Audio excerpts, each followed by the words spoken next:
اعوذ باللہ من الشیطان الرجیم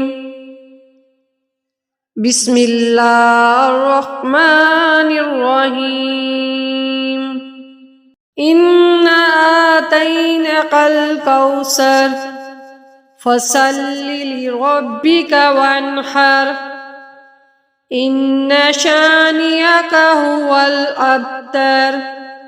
ترجمہ: بے شک ہم نے آپ کو کوثر عطا فرمائی ہے، ایک حوض کا نام ہے، پس اپنے رب کے لیے نماز پڑھیے اور قربانی کیجیے، بے شک آپ کا دشمن ہی بے نام و نشان ہے۔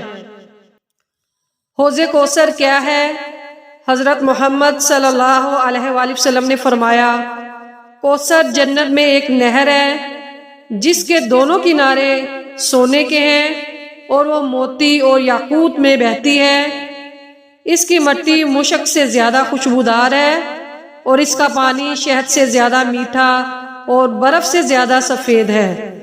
اللہ ہم سب مسلمانوں کو محبوب خدا حضرت محمد صلی اللہ علیہ وآلہ وسلم کے مبارک ہاتھوں سے آب کوثر نصیب فرمائے، آمین ثم آمین۔